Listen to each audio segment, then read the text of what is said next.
Assalamualaikum warahmatullahi wabarakatuh. Jadi guys, sekarang kita lagi bersama narasumber nih. Ada kakak siapa? Iya. Kakak Lia ya, narasumber dari Home Industry BAM Aksesoris.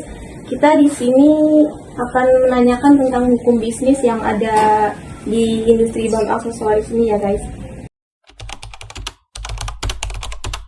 Pertama, masalah hukum itu biasanya ya kalau di dalam dunia perindustrian helm itu lebih ke, apalagi di bidang perakitan, itu lebih ke logo. Dari kan setiap helm itu ada merek kan, logo itu wajib didaftarin di HAKI, ya hak kekayaan intelektual. Iya. Nah itu biasanya banyak yang bekerja sama kita tuh pasti kita tanyain apakah ini mereknya sudah terdaftar atau belum, karena ya balik lagi kalau misalkan belum kan nanti pasti ada risiko hukumnya ke depan kan.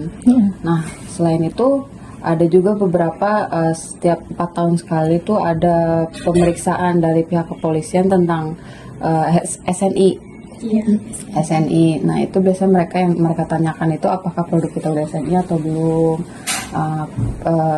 mereknya sudah terdaftar atau belum. Itu tentu kita bisa ngasih bukti-bukti kalau apa yang kita produksi ini udah berstandar nasional gitu. Jadi setiap merek itu berbeda ya? Ya berbeda tapi pasti harus didaftarkan di HAKI dan itu harus sudah berbentuk merek kita sendiri, nggak boleh ibaratnya merek orang kita pakai tanpa sepengetahuan, itu nggak boleh gitu. Kalau boleh tahu merek apa aja sih Kak di sini yang Kalau merek pribadi itu BAM, BAM. BAM itu mereknya ya? Ya, mereknya. Kita juga pernah kerjasama sama orang yang punya merek EDI, 3D gitu, terus JRC gitu. Itu yang tadi saya sebutkan tadi sebelumnya, sebelum kita bekerja sama orang, kita pasti tahu tuh kan nyusun MOU-nya gimana. Itu di dalam itu juga kita memastikan merek mereka itu secara resmi terdaftar, legal di pasaran gitu. Itu sih cara kita ngelola resiko hukum bisnisnya dalam konteks kerjasama. Dampaknya pasti udah cukup jelas ya, namanya kalau kita misalkan melanggar itu kan pasti ada hukum yang berlaku. Dalam dampaknya ke operasional, pertama ya mungkin kita di stop, disegel lah, pabriknya nggak boleh produksi, istilahnya merek-merek yang tidak didaftarkannya itu pasti disita sama petugas ya kan. Itu pasti sangat berdampak dalam produksi, bahkan nggak bisa berproduksi sama sekali gitu. Pertama kita sebagai usaha yang berbadan hukum, walaupun home industri kan pasti kita mempunyai setidaknya surat izin usaha, itu harus kita benar-benar urus dari pertama.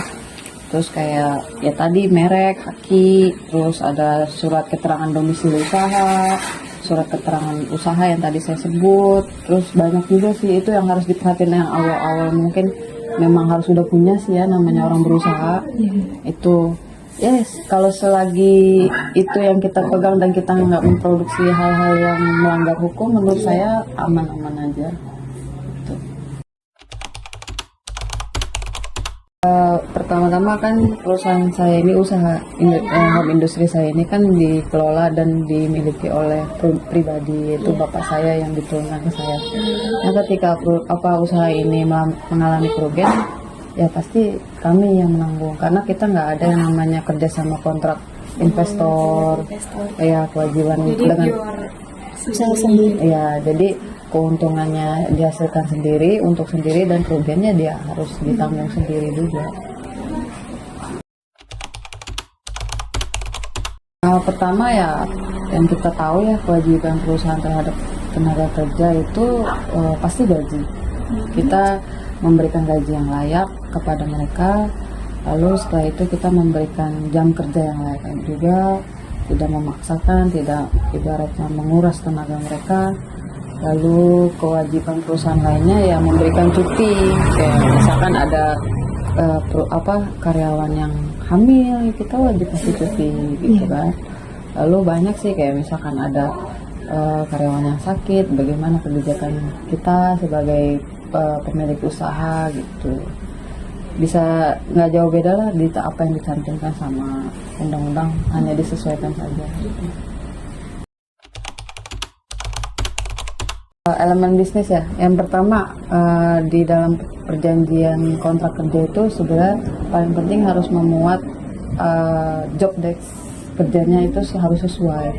Jadi misalkan untuk posisi ini job desk itu harus dirinci secara jelas, karena ketika terjun di kerjaan yang nyata, dia si karyawan ini tidak merasa kewajiban dan haknya itu dilanggar oleh perusahaan.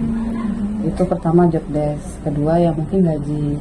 Ya, gaji itu pasti memang harus disebut jelas tertera di kontrak perjanjian kerja. Lalu setelah itu ya hak-hak lainnya kayak misalkan mengenai cuti, mengenai kebijakan lainnya jika suatu hal yang terjadi gitu. Jadi antara perusahaan dan karyawan itu tidak akan merasa dirugikan. Ya, jadi harus sama-sama pengertian satu sama lain. yang tertulis dalam surat perjanjian tersebut. Karena ketika ada salah satu di antara perusahaan atau karyawan yang melanggar, itu ada di situ resikonya jika melanggar gitu kan. Jadi kita sama-sama aware akan perjanjian yang kita buat.